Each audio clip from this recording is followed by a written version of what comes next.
Alright, fixed the Jeep. Did a video on this the other day. I had to fix it like this because, as I found out by lowering the tank, that's not a replaceable part.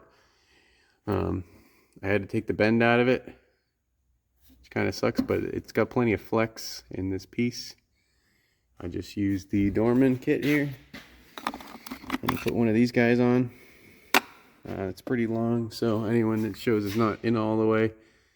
There's actually a piece of plastic missing here that's about that length. Try and keep it the real length.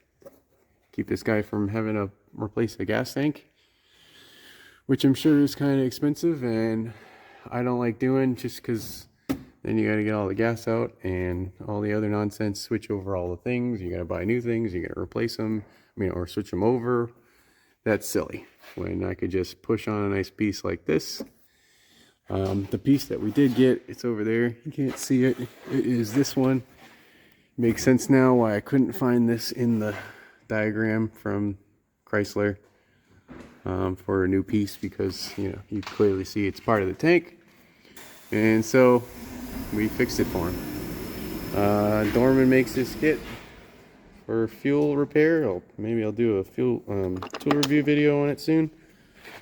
But as of right now, that's the fix. I think there's other companies that make similar things.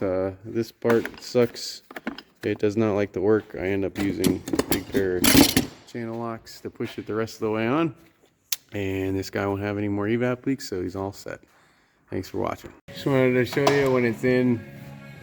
Not a huge deal with that piece being there. This is not kinked up here. Hopefully you can see that in the video. It's not kinked at all. It's perfectly fine. And the rat won't be able to chew through that one, at least. Fits didn't have to move this much, so all goody goody. Like, comment, subscribe, and that crap.